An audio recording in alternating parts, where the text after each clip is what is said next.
All right, it's 6 o'clock. Good evening, everyone. I'd like to call to order the meeting of the Brawley City Council and successor agency to Brawley Community Redevelopment Agency.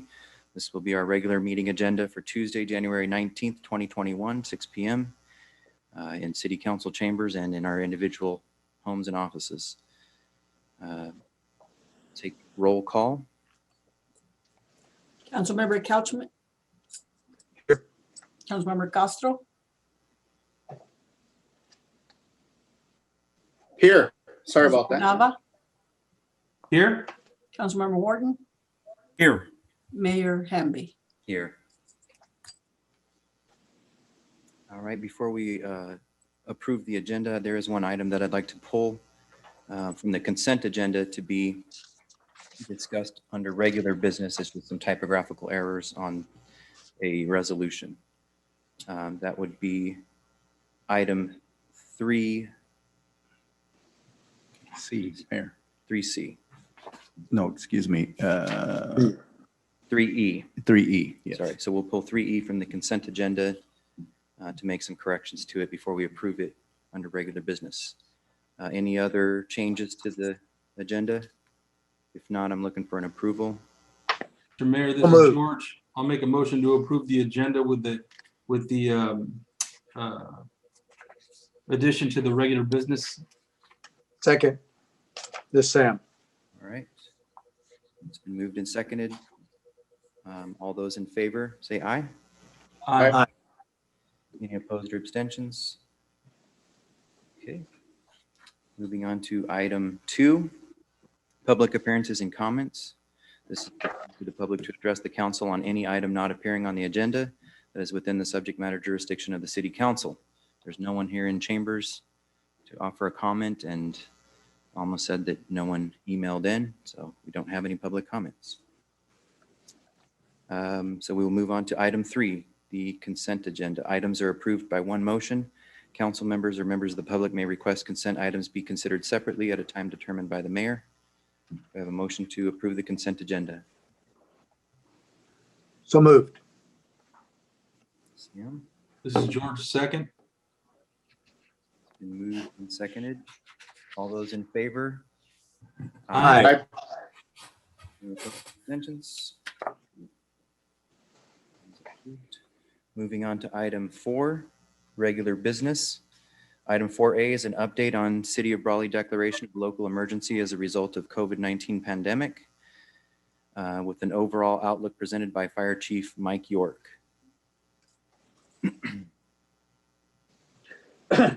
Good evening, Mayor Hamby and members of the council. Tonight I present the current update and case counts for the COVID-19 pandemic and the state of emergency declared by the City of Brawley. Beginning with the case count for the Imperial County, we have a total tested as of today 113,860 persons in our county. I'm sorry, just to check my audio sounds okay? Yeah. Okay, all right. Of those tested, we've had a total negative case count of 88,349. We've had total positive within our county of 24,927. As of today, we have 1,341 active cases. The majority of those are recuperating at home. In our hospitals, we have 134 currently hospitalized. Our ICU count is 57, leaving only 2 ICU beds available in our county. And by the Imperial County dashboard, today we reported that we were actually over 100% surge capacity utilization. So we have 104 beds that were built out for surge capacity between both hospitals, and we have 119 in use. So I'm not sure what is happening, but there's obviously some ad hoc and some ancillary spaces being utilized for surge capacity. We did get an influx of ventilators, so we have 168 that are available to our county. As of today, there's 71 in use, so 42% of our ventilators are being used. These are some dramatic upticks in numbers. Locally, at the 92227 area code, we've had 3,803 active cases. We recorded 61 deaths in our zip code. The county as a total has recorded 465 deaths, an increase of 31 since the last council update. Our daily positive cases are declining in terms of where we're at as a peak last month. The most recent data was on the 16th, and that was 74 daily positive cases. Excuse me. Looking to our neighbors to the east in Yuma County, they have a similar population. They've tested 122,595 persons. They've confirmed 23,444 cases. Yuma County has recorded 633 deaths. Our neighbors to the south in Mexicali, no test numbers. However, they've recorded 15,000 positive cases, 2,414 deaths, and have 366 active as of today. Regarding our state metrics within the blueprint for a safer economy, our county, like most counties in the entire state, are in the widespread category, which means greater than 7 out of 100,000 persons and greater than 8% daily positivity rate. The state metric is showing us at 71.9 persons per 100,000 positivity rate and 16.6% on our testing. Our health equity metric, which is a measurement of our general population versus our most effective or most underserved population, is showing at 17.6, so higher than the actual positivity rate. I don't have testing numbers for our local OptumServe located on J Street. However, our alternative care site at IVC reported today that their census is 14. Once again, those are persons that have COVID-19, but of a lower acuity than they would need to be hospitalized, et cetera. Just some pertinent information from our Imperial County EOC meetings. Hospital wall times, that's when an ambulance picks up a person and delivers them to the hospital, the amount of time it takes to offload so that they can find a bed for that patient or give turnover to hospital staff, usually a nurse. We call those wall times, and it is determined on how long it takes to offload a patient. We've had some reports that ambulances were delayed at some points over an hour. And I believe in a few cases we had up to 2-hour delays where the ambulances were tied up caring for the patient before they could deliver it to hospital personnel. We have received reports that those wall times are being addressed and are decreasing. However, it's a cause for great concern. Our Imperial County Sheriff's Officer Coroner is assisting our local mortuaries with storage and handling of the deceased. As you may remember, I reported to the council several months ago that our local mortuary had exceeded its capacity. We're still in a situation where they're needing outside assistance greater than normal volume. Locally within the Brawley Fire and EMS response, the Brawley Fire Department has responded to 268 calls for service that were COVID related, 135 calls that were confirmed COVID positive. COVID-19 vaccinations are underway. We've had the first round of first responder vaccinations delivered. Brawley Fire personnel were able to receive 12 of those vaccinations. We have second rounds and follow-up for remaining staff are being scheduled this week so we can get all those eligible and willing to be vaccinated.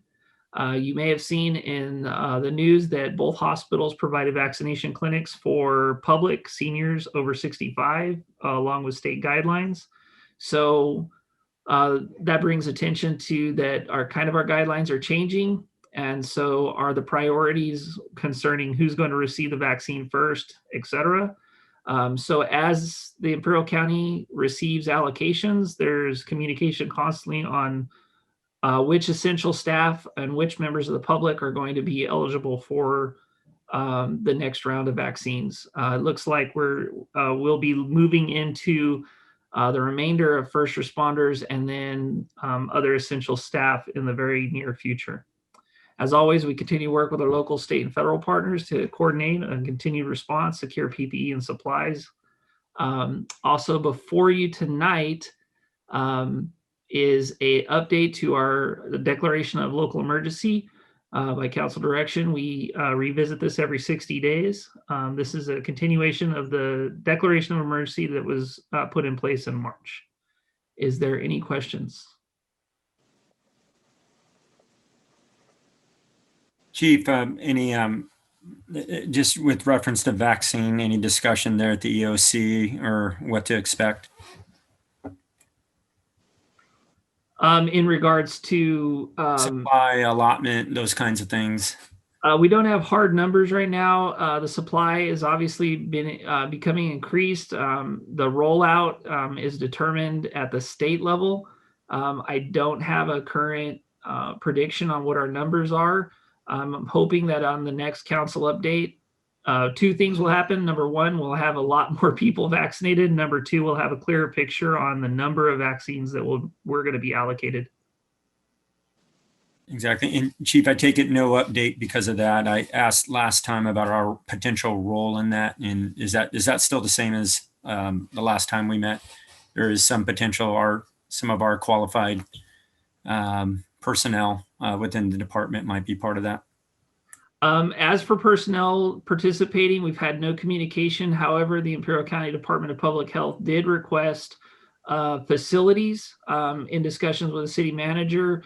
We made available for potential use the Lion Center for a walk-in or drive-through clinic, and the fire station number 2 available for a drive-through clinic if needed. And we had a request to potentially consider Cattle Call Arena in that area down in the park that we are working with the county on. Thank you, Chief. Any other questions or comments for the chief? Okay, we need to move to continue that local emergency update. Mike, is that right? Yes. Yes, that's correct, Mr. Mayor. Okay, so this will be item 4A2, discussion and potential action to extend resolution number 2020-71, resolution of the City Council of the City of Brawley, California, proclaiming the existence of an ongoing local emergency for COVID-19. Backup is in pages 61 to 63. Do I have a motion to extend that resolution? George, I make make the a motion motion. to extend the resolution, George beat me to it. I'll second it. Okay, or I'll second, whichever. That's fine. moved and seconded. All those in favor say aye. Aye. Opposed or abstentions? All right, passes. Thank you, Chief, for that update. And then before we move on to item 4B, I received a request from the Chamber of Commerce. This was in collaboration with County Health. It's a letter. It's an urgent request for increase of vaccine allocation to Imperial County. They're asking for mayor's signatures as well as Board of Supervisors signatures on this. I'll quickly read this to you and just make sure there's no opposition to me signing this. Dear Governor Newsom, we are requesting that the state of California increase the allocation of COVID-19 vaccines to Imperial County by 8,000 doses per week. The COVID-19 pandemic has had a disproportionate impact on Imperial County, and there are other unique factors that must be considered in connection with the state of California's allocation of vaccines. The pandemic has underscored the existing health inequities within Imperial County, including lack of access to health care, poverty, food insecurities, and a higher rate of underlying health conditions, including asthma, diabetes, and obesity. Our positivity rate of infection is 18.1% and has since March 2020 never dropped below 11%. Because of our positivity rate and the state's tiered approach to reopening, our business community has been decimated, and we are faced with the real possibility that many of our small businesses, gyms, and restaurants will never reopen. In a county with historically the highest unemployment rate in California, this loss of jobs is devastating. We must have access to the vaccine to have any chance of restoring our shattered economy and getting people back to work. In addition to the disproportionate effects in terms of positivity rates and adverse business and employment impacts, Imperial County is geographically unique among all California counties. When evaluating our allocation augmentation request, we request that the state take into consideration that Imperial County is the only California county that borders both another country, Mexico, and another state, Arizona, which themselves have extraordinarily high positivity rates. While Imperial County's population is approximately 180,000, there are an estimated 122,000 U.S. citizens living in Baja California who are eligible to cross into Imperial County for the vaccine, as well as California residents residing in Arizona. For there to be an equitable allocation of vaccines, the California residents in Mexico and Arizona must be included in Imperial County's population number. We respectfully request that the state grant the Imperial County Public Health Department's request for an additional weekly allocation of 8,000 doses of vaccine. This will have a meaningful and life-saving impact on our community. And then it'll have everyone's signatures on it. So is anyone opposed to me signing that? No. Okay, I will do that and send it back to the chamber. Okay, we will move on to item 4B, discussion and potential action to approve resolution number 2021- resolution of the City Council of the City of Brawley, California, appointing a qualified elector to assume the office of treasurer. This will be presented by our city attorney, Bill Smurden. Backup is on pages 64 to 67. Thanks, Bill. Okay, so here we are. I was supposed to fill in as treasurer until this term was up, and then the finance director would take over. But now our finance director is also our city manager, and that would make an unacceptable conflict of interest to have someone that with both those roles. As city attorney, I don't have any authority to sign, to spend city money, or anything like that. So it's not the same kind of conflict. So our thought was the council could reappoint me as treasurer until a new finance director is put in place, and then I'll happily resign, and that person can be appointed treasurer. Okay, do we have anyone Sounds okay. who would like to make a motion to retain Bill as our treasurer? This is Sam. I'll make the motion. Anyone to second? This is George. I'll Donnie, second that motion. Or Donnie beat me to it. So Donnie seconded that. We'll say Sam and Donnie. All right, it's been moved and seconded. All those in favor? Aye. Aye. Any opposed or abstentions? All right, the motion carries.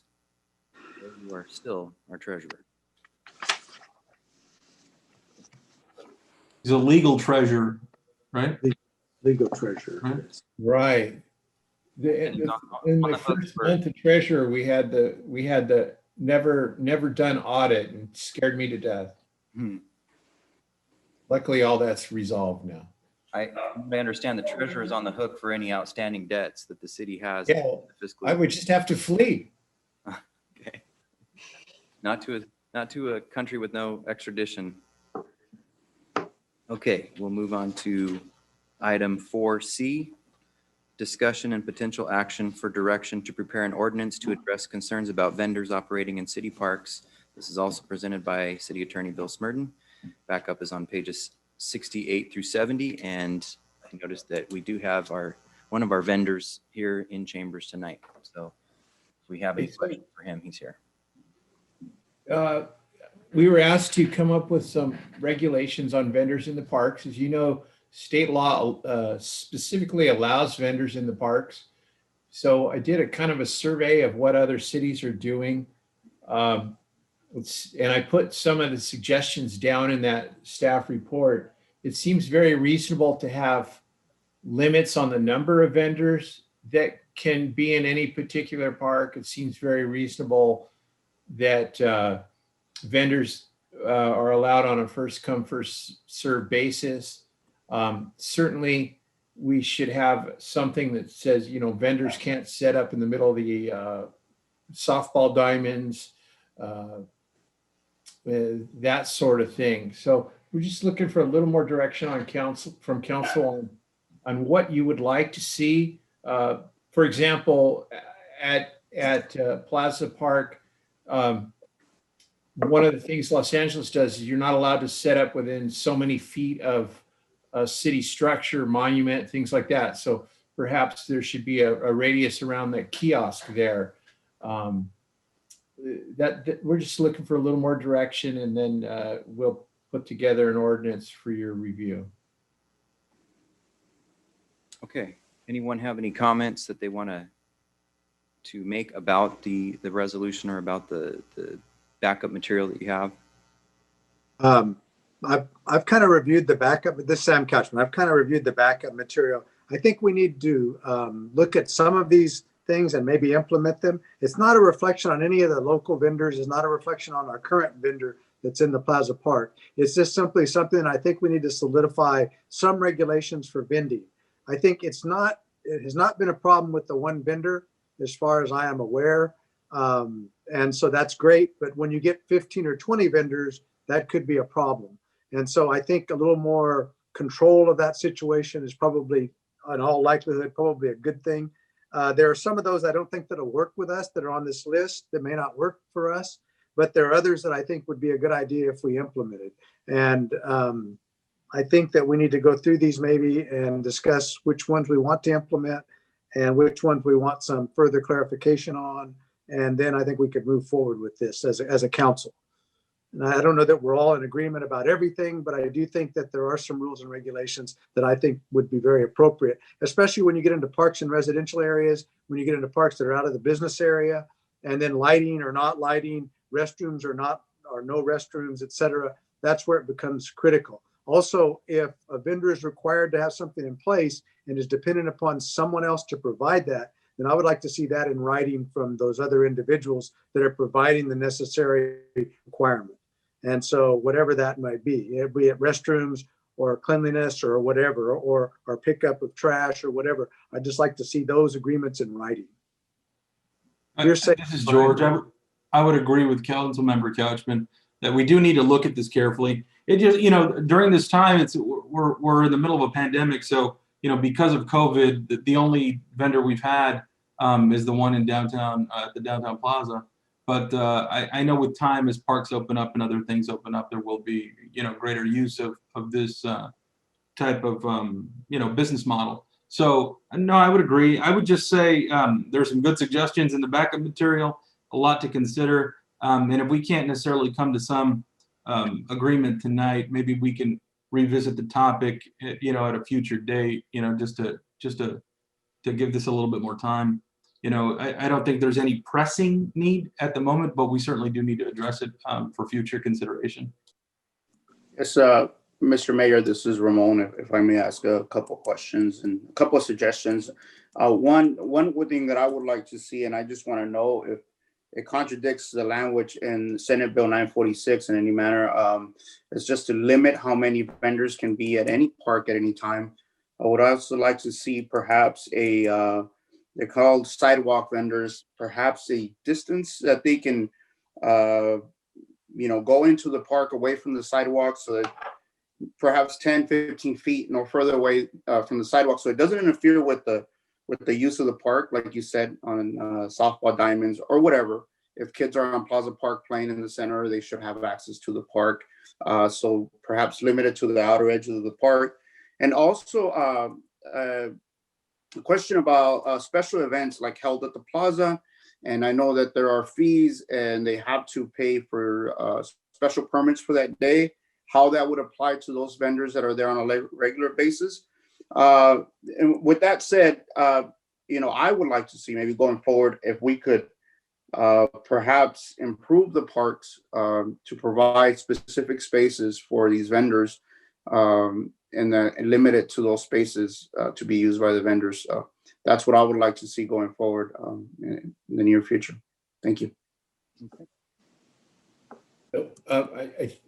In response to the questions, yeah, many cities definitely limit the number of vendors per park. They do it by the size of the park. That many cities limit vendors to certain parts of the park, and I think all that is legitimate. Like Plaza Park is a good example of a park where one vendor is probably enough. It's a small park. It's busy, very busy intersection. So where some of the parks are in Brawley, of course, are much larger and much more remote. And so anyway, that Mr. Castro, that's something that limiting the number is something that many cities do, and that I think we can reasonably do.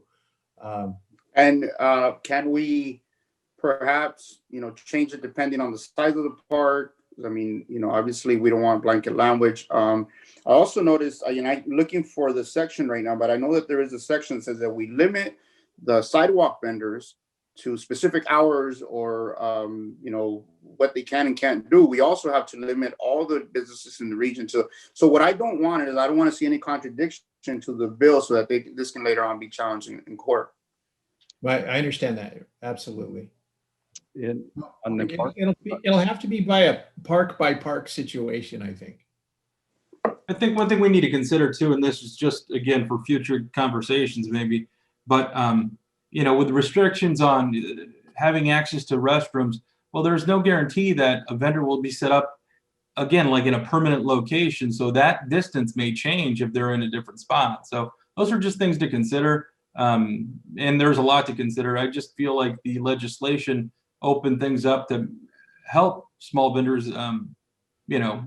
stay in business and be in business, but it also opened up a lot of challenges for cities throughout the state. So, and we're going to be challenged with that. I don't think it's an issue for us just yet, but it will be. So, yeah, and again, I do want the customers and the vendors themselves to understand that I'm in favor and I support their efforts. I fully support their efforts, and I would like to see more folks coming out. We know that Los Cabos, which holds a location in our downtown, started from a food cart, and now they're I believe in their opening up their third location in the old downtown El Centro. So, it'd be good to see that happen here with this particular vendor that's now at Plaza Park, and I would like to see others come forward.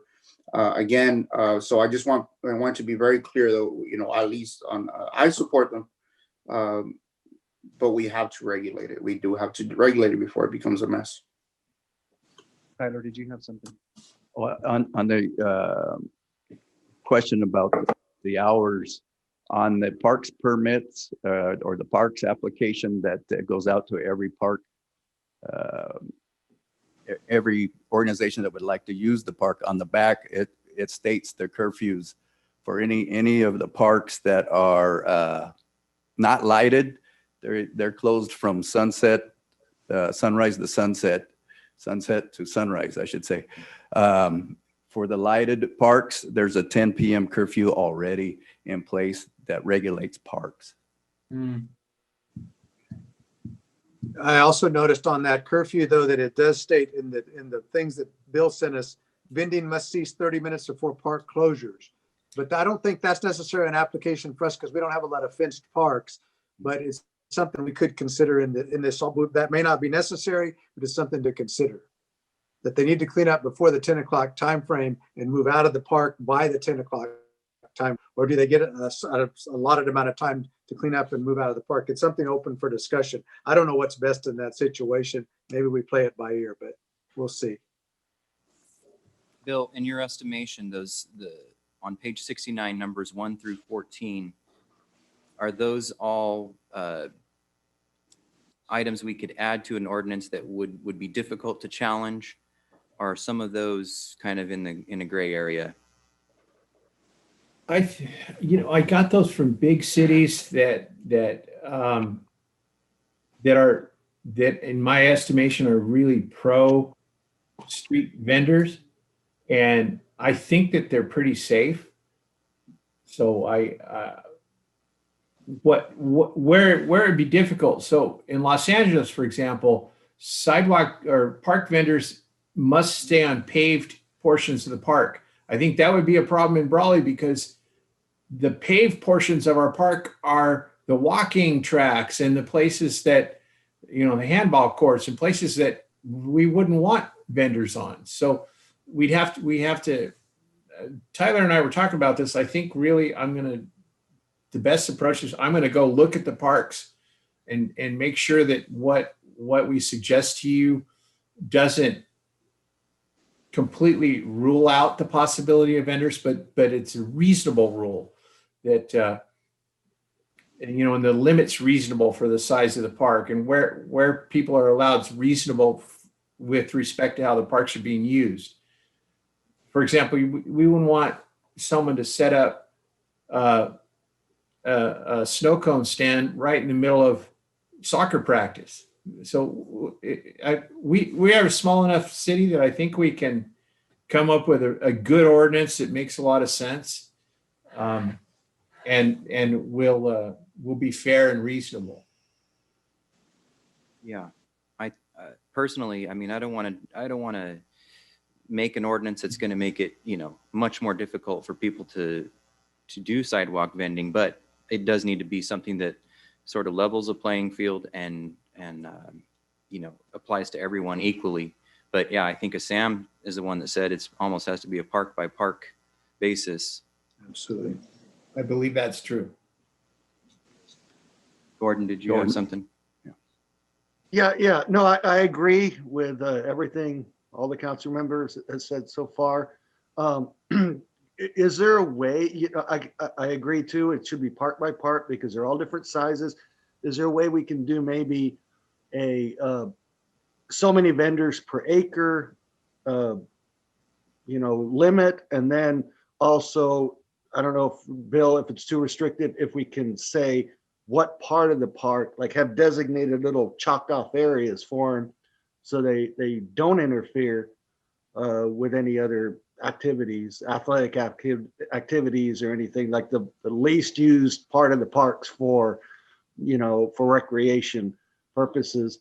Or we could designate the area. I mean, it could be that too. It could just be a designated area, Right. and it could be a designated time frame, like, hey, nobody shall be vending from this time to this time, or whatever it is, or it can't go more than 2 weeks or 3 weeks at a particular location without having some, Right. time away from that. Doesn't mean you can't vend somewhere else. Just means it wouldn't be at one, whatever it is, right?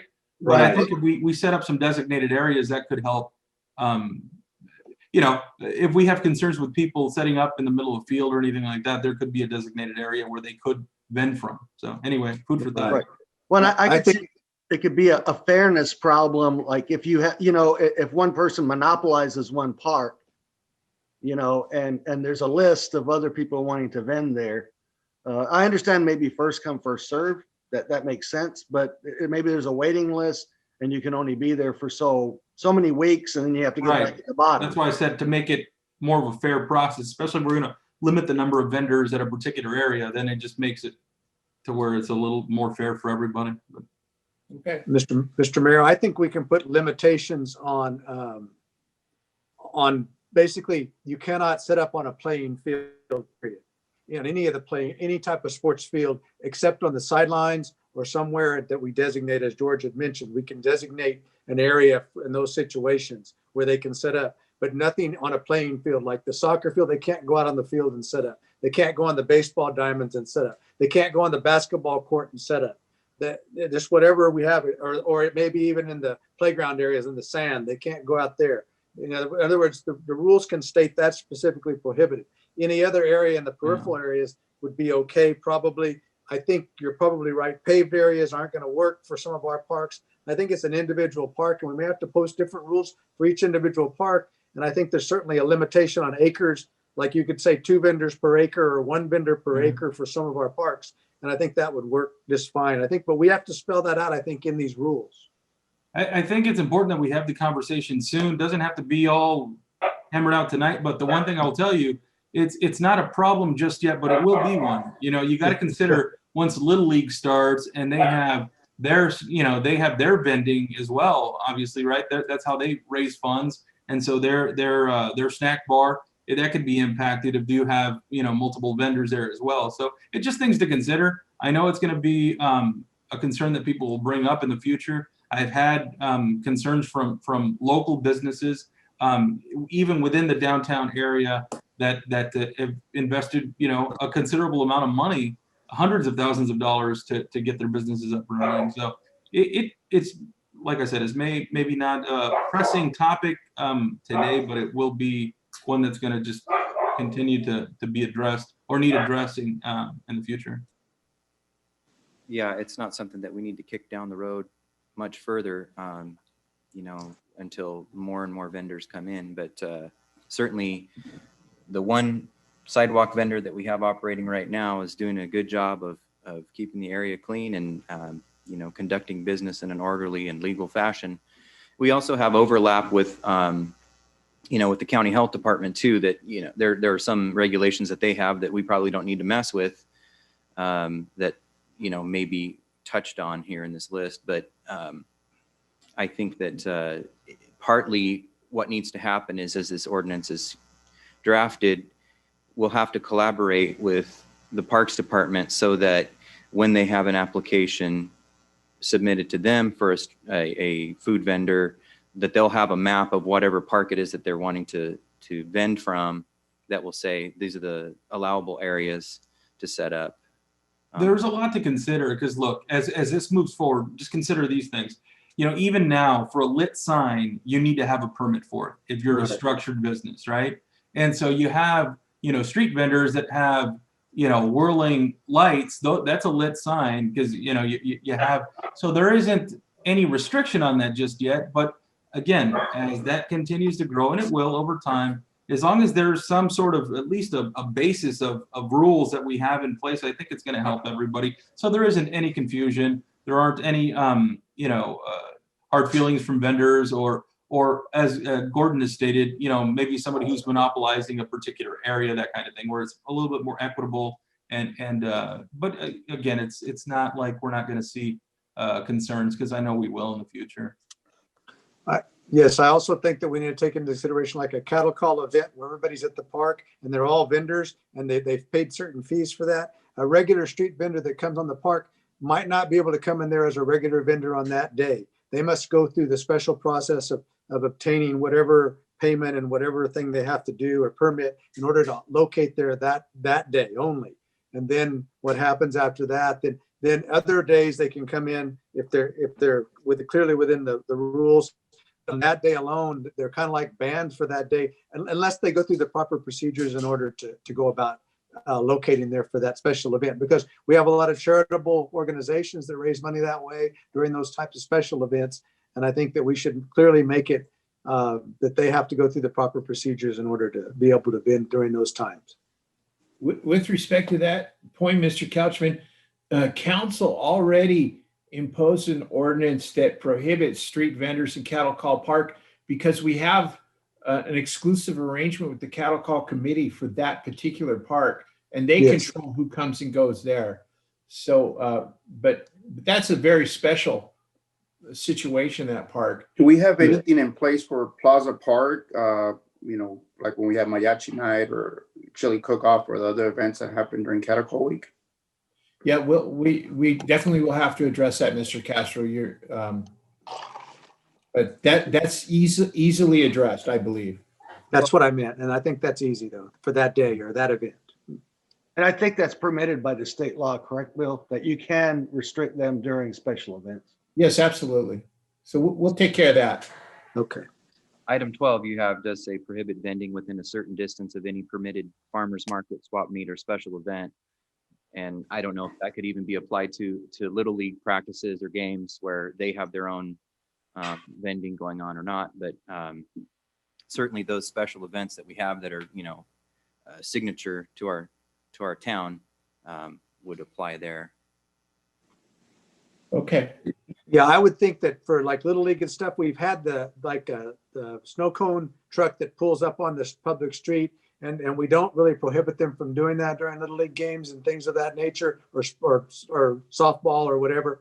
But I do think that if they're selling the same item as the Little League that's trying to raise money, then that's a special event. And I think we should prohibit them if they're selling the same item on when there are games there. Now, if they're not a game at the park, you know, they can pretty much do whatever they want. If the Little League isn't vending. Okay. That's kind of my observation. Yeah, I don't know if we have that legal authority to do that.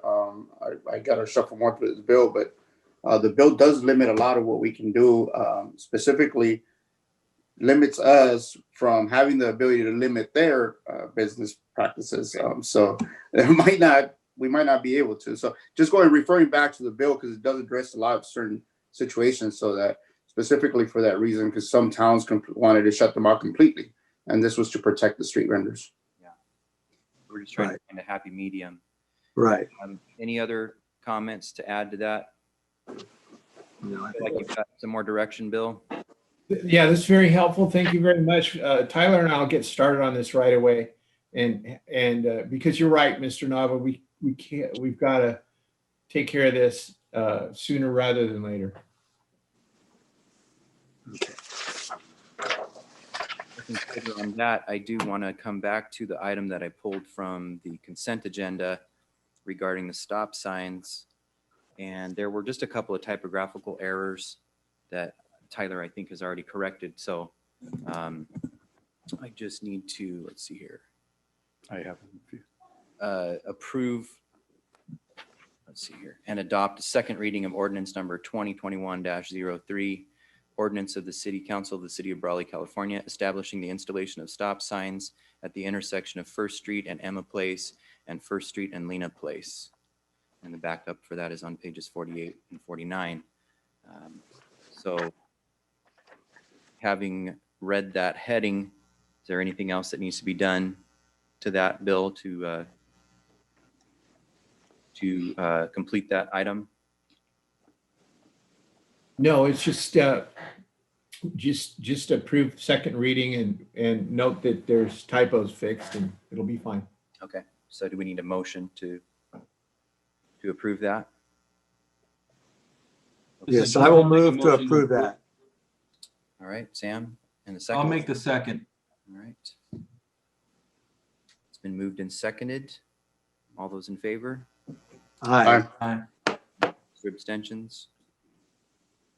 All right, the motion carries. Okay, that wraps up our regular business. We'll move on to item 5. This is an informational item, it's just record of building permits for December 2020 in the city of Brawley, prepared by Oscar Escalante, our interim building official. The backup for that is on pages 71 and 72. And then item 6, departmental reports. 6A is an update on emergency construction project at the Brawley Water Treatment Plant to replace components of 2 sedimentation basins. This will be presented by Public Works Director Guillermo Cias.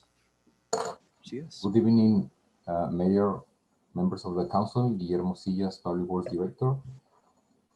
On January 6, the city attorney sent a letter to the contractor to notify him that he has 30 days to complete the project or to submit an approved plan or a plan that is that sounds reasonable to the city to complete the project, or the contract will be canceled by cause. The reason for that is because he has failed to complete the trough stabilization system installation, and the city provided a punch list to him on September 8th last year, including those repairs or installation that he has to do. And in response, the contractor provided a letter saying that the manufacturer stated that the way that they are installed right now won't invalidate the warranty. The city informed him that is not acceptable and that he needs to install those by plans. We have not received anything yet until a few minutes ago. I received an email from him saying that the manufacturer shipped the parts required to install those per plans, and that they are supposed to arrive on Thursday.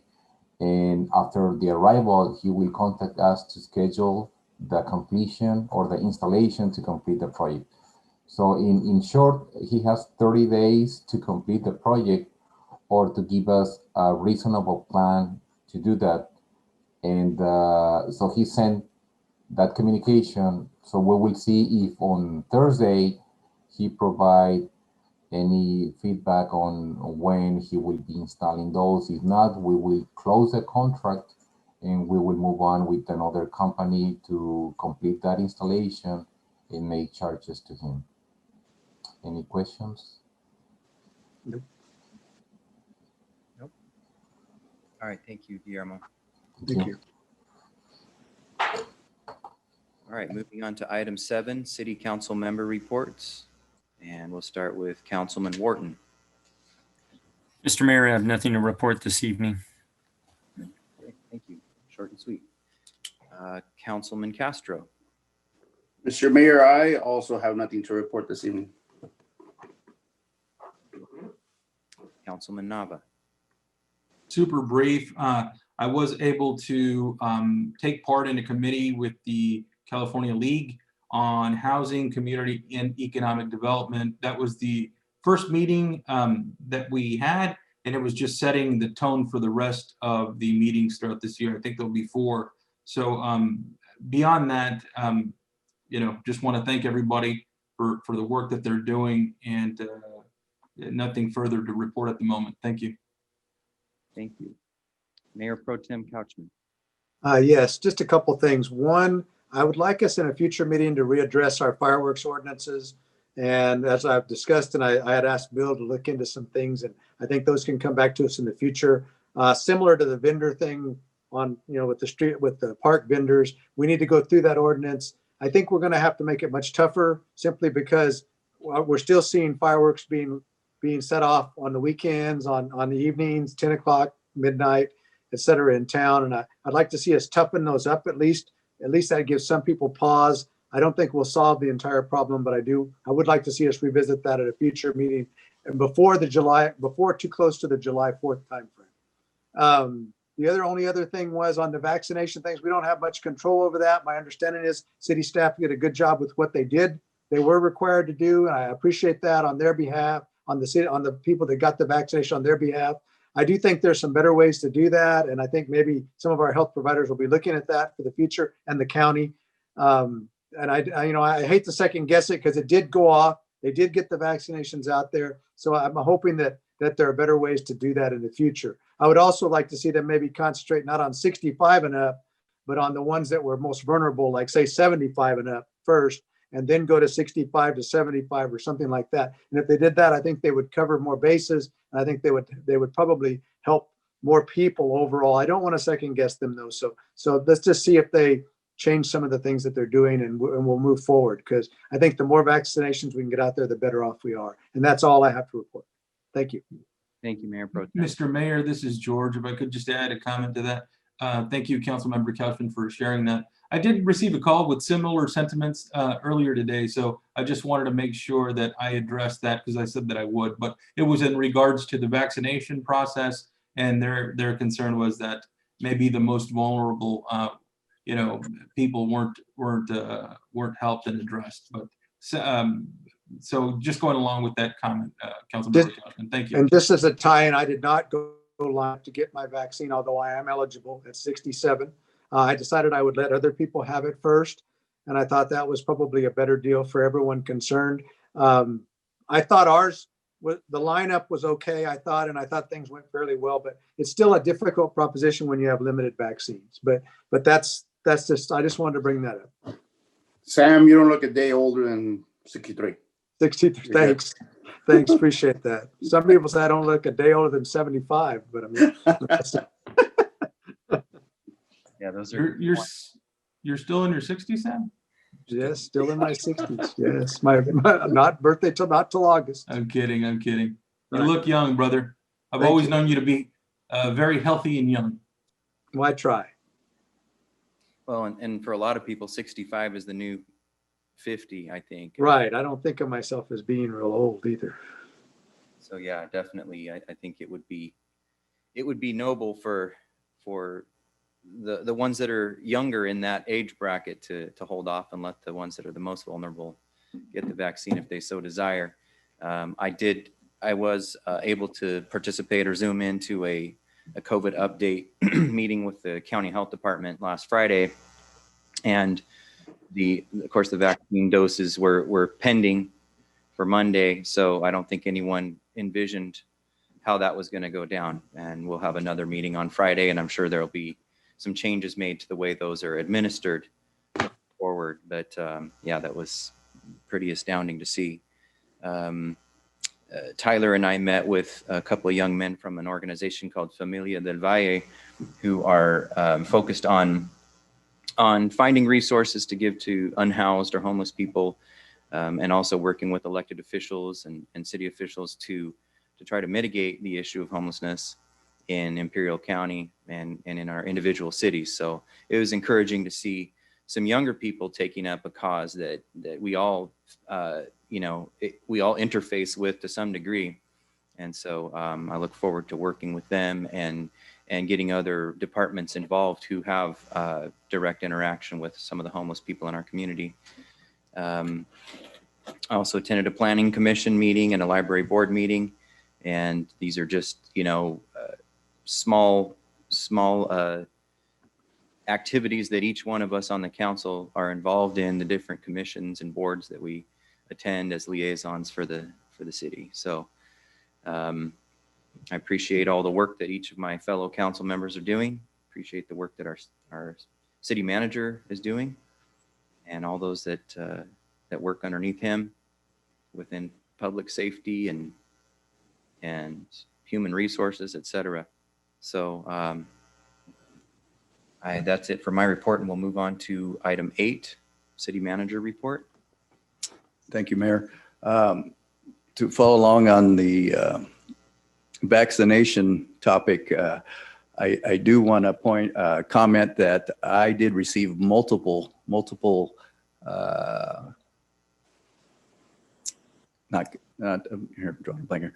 Multiple praises for lack of I'm drawing a blank here, didn't get my coffee, on the Public Works and the Police Department on Sunday and Monday helping out down there with the PMHD.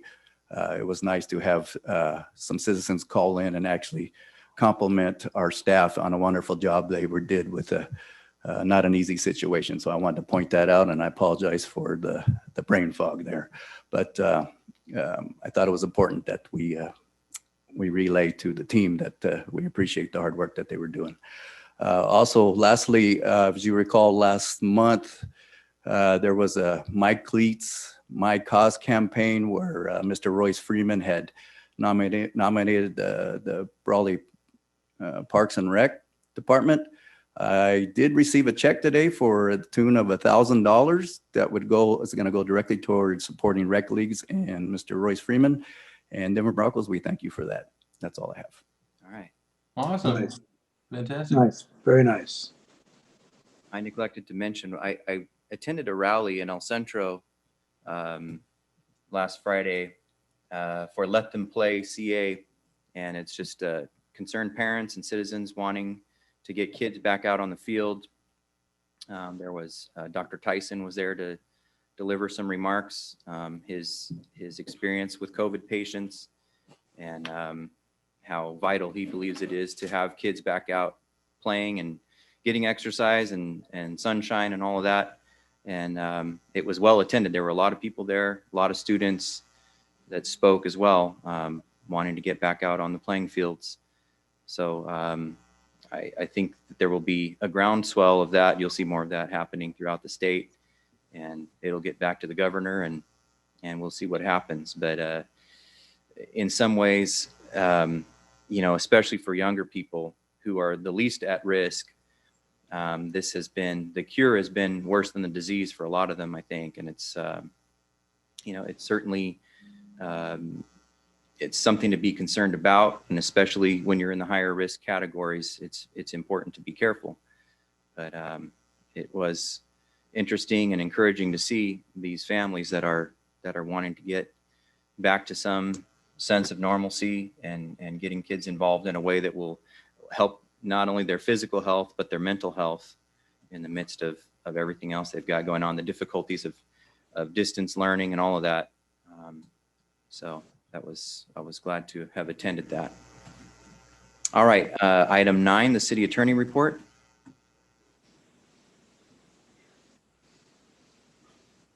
Bill, you I'm got sorry, did you say city attorney? Yeah. Yes, your Okay. report. Right. Oh, I just wanted to let council know I had a conference call with a local developer and his attorney today about moving things forward on one of the projects. But the developer mentioned to me that the word on the street is things are much easier to get done in Brawley these days, and local contractors are pretty happy about things. So hopefully that's the case, and just a little good news, I guess. Great news. Good deal. I've got some same words from other contractors and developers that speak highly of our city manager. So Fantastic. Yes. When Bill said, when you called on the city attorney and Bill said, did you say city attorney? I thought he was going to say, oh, I'm the city treasurer, not the city attorney. Yeah. we don't have the treasurer's report on the agenda tonight. Item 10, the city clerk report. Nothing to report. Okay. And doesn't look like we have anything for closed session. So Mr. Mayor, if I may, just one thing. Did you see in the news that Supervisor Ryan Kelly's brother passed away? yes, Kevin Kelly. just So we might want to extend our condolences to his family, the Kelly family. They are longtime Brawley residents. So, that was kind of a tragic thing. thank you, Sam. And we do, as a council, offer our condolences to the Kelly family. All right, if there's nothing further, I will adjourn this meeting and we'll be back in session on Tuesday, February 2nd at 6 p.m. Have a good night.